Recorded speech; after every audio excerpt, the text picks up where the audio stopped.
سلام سٹونز آباد۔ آج مورخہ 4 دسمبر بانی سٹونز آباد جناب ڈاکٹر سی بی سٹونز صاحب کی برسی کے موقع پر ان کی سوانح حیات آپ سب کی نظر اپنی روایات کے مطابق آج کی شام ڈاکٹر سی بی سٹونز کے نام، جو 1886 تا 1965 ہمارے درمیان رہے۔ برائے مہربانی یوٹیوب چینل کو سبسکرائب لازمی کریں تاکہ ہمارا یہ چینل بھی گرو کرے اور آئندہ آپ کو ویڈیوز بھی بروقت ملتی رہیں۔ ویڈیو اچھی لگے تو فیملی اور فرینڈز کے ساتھ شیئر بھی کیجیے گا۔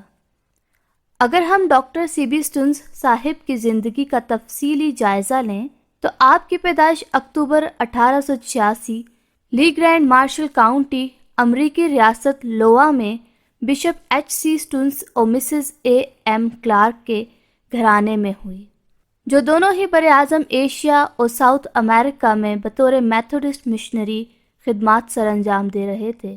آپ ان کی پہلوٹی اولاد تھے۔ آپ کا پورا نام کلائیڈ بورسن سٹونز ہے، جس میں اول نام کلائیڈ آپ کے والد کے نام سے اخذ کیا گیا اور بورسن آپ کا مختصر نام تھا۔ سٹونز آپ کا خاندانی نام تھا، جو آپ کے والد کے پردادا مسٹر کے سٹونز کے نام کی مناسبت سے دیا گیا، جو کہ باڈن وٹمبرگ جرمنی سے 17ویں صدی کے وسط میں ہجرت کر کے امریکی ریاست پینسلوینیا آئے تھے۔ آپ ابھی 3 ماہ کے ہی تھے کہ آپ کے والدین ہندوستان تعینات ہوئے، تو آپ ان کے ہمراہ جنوری 1887 میں امریکہ سے براستہ یورپ بذریعہ بحری جہاز ممبئی پہنچے۔ ابتدائی تعلیم میتھوڈسٹ چرچ مشن اسکول سے حاصل کی۔ بچپن سے ہی آپ والدین کے نقش قدم پر چلتے ہوئے کلیسیائی خدمات کا جذبہ رکھتے تھے۔ 1902 میں ابھی آپ کی عمر محض 15 سال ہی تھی کہ میتھوڈسٹ چرچ نے آپ کی قائدانہ صلاحیتوں کو پرکھا اور آپ کو اپنے والد بشپ ایچ سی سٹونز کا پرسنل سیکریٹری بنا کر ان کے ہمراہ فلپائن کے دارالحکومت منیلا کے قریب ایک جزیرے پر مسیحت کے پھیلاؤ کے واسطے بھیج دیا گیا، جہاں آپ والدین کے شانہ بشانہ جاں فشانی کے ساتھ کلیسیائی خدمات میں سرگرم رہے۔ اسی دوران مئی 1903 میں آپ کی اکلوتی بہن ایل کے سٹونز ایک مقامی مرض سے انتقال کر گئیں، جو کہ مشن پر ہوتے ہوئے پورے خاندان کے لیے بہت بڑا صدمہ تھا، جنہیں بعد ازاں منیلا امریکن کمیونٹی قبرستان میں دفنایا گیا۔ اس وفات کے بعد بھی آپ کے خاندان نے مشنری خدمات کو جاری و ساری رکھا۔ 1905 آپ فلپائن میں 3 سال بطور بشپ سیکریٹری خدمات سر انجام دینے کے بعد 18 سال کی عمر میں اعلیٰ تعلیم حاصل کرنے کے لیے امریکہ روانہ ہو گئے، جہاں آپ نے ویلسیان کالج ماکون جارجیا میں داخلہ لیا، جو کہ اس وقت کا مشہور و معروف کالج تھا۔ یاد رہے، ویلسیان کالج پوری دنیا میں خواتین کو ڈگری جاری کرنے والا پہلا کالج ہے، جہاں سے آپ نے احسن کارکردگی دکھاتے ہوئے کیمسٹری میں بیچلر ڈگری حاصل کی۔ 1907 میں آپ نے Drew university medicine new Jersey سے مشنری جذبے کے ساتھ ڈیونٹی میں بیچلر ڈگری حاصل کی۔ چونکہ آپ کا بچپن ہندوستان میں گزرا تھا، اس حوالے سے آپ ہندوستانی زبانوں میں خاصی دلچسپی رکھتے تھے۔ اسی وجہ سے بعد ازاں 1909 اسی یونیورسٹی سے آپ نے ایم اے سنسکرت کیا۔ 1913 میں آپ محترمہ ایف اے واٹرز کے ساتھ رشتہ ازدواج میں منسلک ہوئے۔ شادی کے بعد مسٹر و مسز سی بی سٹونز کو میتھوڈسٹ چرچ میں اور بعد ازاں برطانیہ دور حکومت میں بطور مشنری ہندوستان بھیج دیا گیا، جہاں آپ کی لاہور کے علاقے میں تعیناتی ہوئی۔ مشنری سوچ و جذبے سے مالا مال ڈاکٹر سی بی سٹونز کی زوجہ محترمہ مسز ایف اے واٹرز نے بھی زندگی بھر خدمت میں ہمیشہ آپ کا شانہ بشانہ ساتھ دیا اور کلیسیائی ترقی میں نمایاں کردار ادا کیا۔ 1914 میں برطانیہ دور حکومت میں دریائے راوی سے نکلنے والی نہر لوئر باری دو آب کھدوائی گئی، جس کے ضلع ملتان کے سپرنٹینڈنٹ جناب ڈاکٹر سی وی سٹونز تھے۔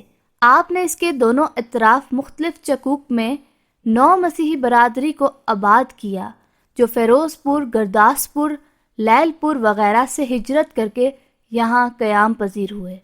آج جس دھرتی پر ہم سب موجود ہیں وہ بھی اسی آباد کاری کا حصہ ہے جس کی بنیاد ڈاکٹر سی بی اسٹونز نے رکھی۔ محکمہ ریونیو اور ملتان ڈائسس کے ریکارڈ کے مطابق 1919 میں میتھوڈسٹ چرچ نے یہ 6 گاؤں، جس میں چک نمبر 13416 ایل جنوبی، چک نمبر 13416 ایل شمالی، چک نمبر 13516 ایل سٹونز آباد، چک نمبر 13616 ایل روبنسن آباد، چک نمبر 136 شمالی باگے والی، چک نمبر 11315 ایل موسیٰ ورک شامل ہیں۔ ان چکوک کی زمین ڈاکٹر سی بی اسٹونز کی سربراہی میں خرید کر انہیں یہ تمام چکوک آباد کرنے کی ذمہ داری سونپی گئی، اسی لیے اپنا اسٹونز آباد گروپ میں یہ تمام چکوک شامل ہیں۔ بعد ازاں ابتدائی طور پر بسنے والے گھرانوں کو 25 ایکڑ زرعی اراضی اور 2 کنال رہائشی احاطہ فی خاندان الاٹ کیا گیا۔ ڈاکٹر سی بی اسٹونز صاحب چونکہ ان سارے منصوبہ جات کے انچارج تھے، مگر پھر بھی انہوں نے کوئی لالچ یا مفاد اپنے لیے نہ رکھا، بلکہ مسیحی تعلیم کے فروغ کے لیے اپنے خاندان کے ہمراہ چک نمبر 135 اسٹونز آباد میں ہی بغیر کسی سہولت و پانی کے کچے گھر میں مقیم رہے، جہاں آپ زمین پر بھی سوتے رہے اور بہت مشکل وقت میں گزر بسر کیا۔ 1920 کے ابتداء میں سی بی اسٹونز نے خاص کوشش کے بعد یہاں انتظامی امور مکمل کیے۔ چونکہ چک نمبر 135 رقبے کے لحاظ سے بڑا گاؤں ہے، اس لیے یہاں 2 نمبردار بنائے گئے، جن میں ضلع گرداسپور کے گاؤں اودووال سے آنے والے بابا آتو ولد چودھری درلا کھوکھر اور چودھری بوٹا مل صاحب شامل تھے۔ 1920 کے وسط میں ہی اسٹونز آباد میتھوڈسٹ چرچ کی بنیاد بھی ڈاکٹر سی بی اسٹونز نے ابتدائی پادری جناب اے ڈی جوڈ صاحب کے ہمراہ رکھی، جو کہ ایک کچا گرجا گھر تھا۔ اس کے ساتھ میتھوڈسٹ مشن اسکول کی بھی بنیاد رکھی گئی۔ ہندوستان میں قیام پذیری کے دوران خداوند نے آپ کو اولاد جیسی نعمت سے بھی نوازا، جس میں آپ کے 2 بیٹے اور 3 بیٹیاں شامل ہیں، جن کی تفصیلات مندرجہ ذیل ہے۔ ایم اے اسٹونز 1917 تا 2005 خدمات بطور مشنری سونی پت انڈیا۔ یہ 80 کی دہائی میں اسٹونز آباد کا دورہ بھی کر چکی ہیں۔ ایف ڈی اسٹونز 1918 تا 1931، بی اے اسٹونز 1919 تا 1988، اے سی اسٹونز 1920 تا 1990، ایچ سی اسٹونز 1923 تا 2016۔ 1942 دوسری جنگ عظیم میں آپ امریکہ میں موجود تھے۔ ان دنوں آپ ملکی سلامتی کی خاطر ڈرافٹ انالسمنٹ اینڈ سروسز ڈپارٹمنٹ میں بطور معاون اپنی خدمات سر انجام دیتے رہے۔ جب میں ان کی زندگی پر تحقیق کر رہا تھا تو پتہ چلا کہ 1949 تا 1950 ڈاکٹر سی بی اسٹونز اور ان کی اہلیہ لاہور کے مشہور و معروف فورمین کرسچن کالج کے سائنس بالخصوص بائیولوجی ڈپارٹمنٹ میں بطور پروفیسر اپنی خدمات انجام دیتے رہے۔ ان کے 1949 میں پاس آؤٹ ہونے والے بیچ کے ساتھ تصاویر ایف سی کالج کی لائبریری میں آج بھی ان کے نام کے ساتھ چسپاں ہیں۔ آپ ضلع ملتان انڈس ریور کانفرنس کے ضلعی صدر بھی تھے، جو کہ ایک بہت بڑے اعزاز کی بات ہے۔ 1947 میں قیام پاکستان کے موقع پر کثیر تعداد میں امن پسند اقدامات کو فروغ دینے کے اعزاز میں حکومت پاکستان نے آپ کو تمغہ حسن کارکردگی سے بھی نوازا۔ بعد قیام پاکستان اول دہائی میں یہ اعزاز حاصل کرنے والے چند گنے چنے افراد میں بانی اسٹونز آباد جناب ڈاکٹر سی بی اسٹونز کا نام بھی شامل ہے۔ یہ ہمارے لیے باعث فخر بات ہے۔ 1951 میں آپ پاکستان ورلڈ چرچ سروسز کے ڈائریکٹر منتخب ہوئے اور 5 سال تک احسن طریقے سے خدمات سر انجام دیتے رہے۔ آپ نے اسٹونز آباد اور گرد و نواح کے چکوک میں کثیر تعداد میں مشنری منصوبہ جات شروع کروا کر کامیاب بنائے۔ 1952 میں سینٹرل میتھوڈسٹ اسکول کو ہائی اسکول کا درجہ دلوایا، جو آج بھی قائم و دائم ہے۔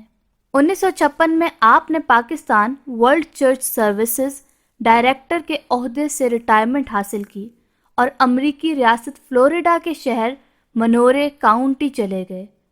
اپنی شادی کے بعد آپ نے انڈیا و پاکستان بالخصوص ٹنز آباد میں مجموعی طور پر 42 سال خاندان کے ہمراہ خدمات سر انجام دیں اور ایک ایسی تاریخ رقم کی جس کا کوئی ثانی نہیں۔ مستقل طور پر پاکستان سے ریٹائرڈ ہو جانے کے بعد آپ لوئیسیانا میں 9 سال اپنے بیوی بچوں کے ساتھ اپنے گھر میں رہے۔ اسی دوران اپنے بیٹے ایچ سی سٹونز کے گھر ٹیکساس امریکہ میں موجود تھے، جہاں اچانک 4 دسمبر 1965 بروز ہفتہ یعنی ٹھیک 56 برس قبل آج ہی کے دن مختصر علالت کے بعد تقریباً 9 بجے شب خالق حقیقی سے جا ملے۔ آپ کو 2 دن انتظار کے بعد مورخہ 7 دسمبر 1965 بروز منگل میتھوڈسٹ چرچ منورے لیوسیانا میں جنازہ پڑھانے کے بعد اپنے آبائی قبرستان میں دفنایا گیا۔ ڈاکٹر سی بی سٹونز نے اپنی وفات پر سوگواران میں زوجہ، 3 صاحبزادیاں، 1 صاحبزادہ اور 12 پوتے پوتیاں اور نواسے نواسیاں چھوڑے تھے۔ میں ڈاکٹر سی بی سٹونز کی عالمگیر کلیسیا بالخصوص ٹنز آباد سے بے پناہ محبت و مجموعی طور پر 54 سالہ بے لوث و بغیر کسی ذاتی مفاد، تشہیر اور سیاسی مقاصد کے گراں قدر خدمات کو قدر کی نگاہ سے دیکھتے ہوئے آج ان کی برسی کے موقع پر اپنا ٹنز آباد کا سلام پیش کرتا ہوں اور دعا گو ہوں کہ خداوند انہیں باپ ابراہیم کی گود میں جگہ عطا فرمائے اور ہمیں ان کی مشنری سوچ اور جذبے کو آگے بڑھانے کی ہدایت فرمائے۔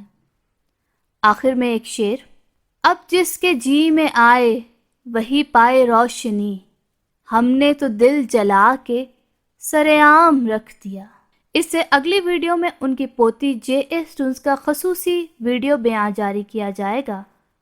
ویڈیو دیکھنے کا شکریہ۔ کمنٹ باکس میں اپنی رائے دینا نہ بھولیں۔ تحقیق و تحریر خاکسار بانی و ایڈمن اپنا ٹنز آباد، انجینئر عمران یونس گل، آواز ڈاکٹر راحیلہ جاوید۔